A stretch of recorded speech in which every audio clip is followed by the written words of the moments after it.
Hello and welcome to My Thriving Child Coffee Chat, where we break down an educational tip, trick, an activity, something that you can do with your child to help them thrive developmentally.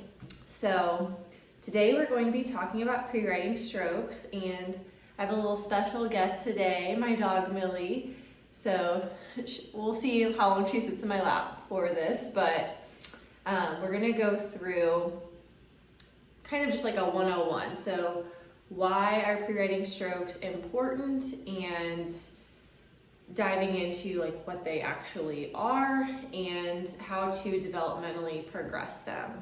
And then on Wednesday, we'll go over some creative ways to work on that with your child. So why are they important? So they're the building blocks of letters, symbols, numbers. So if you think about when you're forming an A, you've got two diagonal lines and a horizontal line to be able to make that letter. So they form those building blocks for handwriting. So it's super important when you think about it in that sense. And each stroke build on each other. So it's really important to progress in a way that your child can master each stroke and gain confidence with that. So first, I should note that kids first, what we call spontaneously scribble. So you give them a marker or a crayon or something, and they take it and they just scribble all over the paper. So that's kind of step number one in building that, in that process.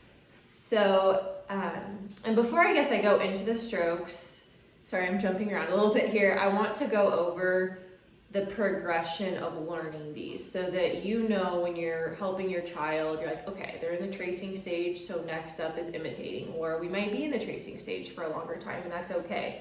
Just knowing this developmental progression is super nice. Oops, sorry, Millie. Because it helps you know how to make your child the most successful that they can be learning these things. So first up is tracing. So we know what tracing is. You've got the dotted line, they're tracing over it, and this can be a really good warm-up, really good way to build familiarity with the stroke and kind of just work on that fine motor precision of being able to make that stroke.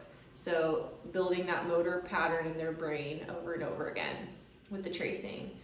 From tracing, it gets a bit more challenging when you move to imitation. So imitation is them seeing you make the stroke, and then right after they make it. So they have that fresh memory of what that stroke looks like and how it was just formed, and then they do it. From there, there's copying from a model. So this is if they're coming to the paper, and on the piece of paper there's already a vertical line. They see that, and then they can copy it just from that model, not seeing anyone else do it. So that's kind of the way to think about it. So tracing, imitating, and copying. So if you can kind of just have that process in your mind when you're helping them, it can just help them be more successful as they move through the stages, and you can kind of get creative with different ways to trace and when to incorporate imitation and that sort of thing. So it gives you more of a guideline. Okay, so breaking down the actual strokes, I'm going to also give you some ages with these, but I want to note that these are just guidelines for the ages. And what I like to take from this most is, okay, this is just like those developmental stages of trace, imitation, copying.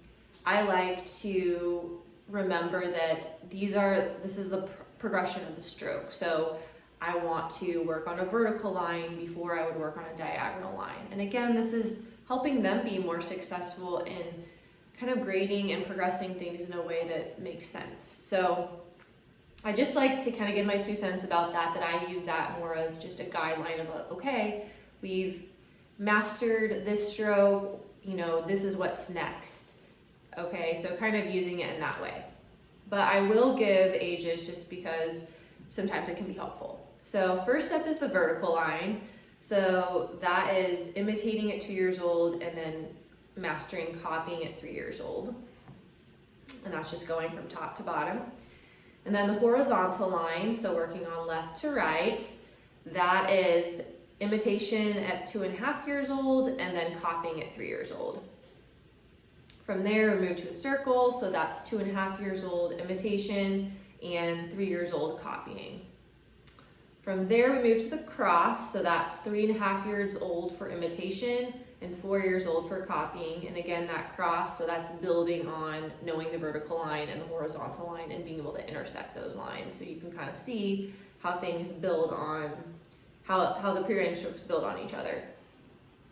From there, copying and obviously imitating if they can copy a square at 4 years old, copying and imitating left and right diagonal lines at 4.5 years old, and then an X and triangle at 5 years old. And so again, that X, that has diagonal lines, so first they would need to learn those diagonal lines separately before they could put them in an intersection, which would be the X.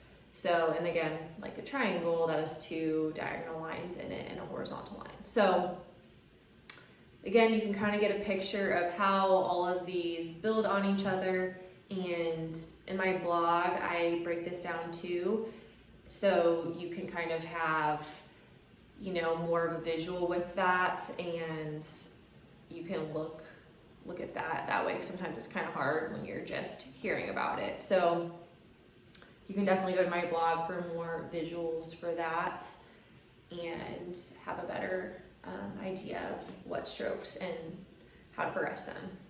So, and I know I went through that pretty quickly too, but I also wanted to go in just some benefits of, you know, not only do these strokes set your child up for success for handwriting, but it also works on a variety of other things. So grip strength and a grasp pattern. So building towards that more tripod grasp. So going from more of a fisted grasp to going to more of a tripod grasp.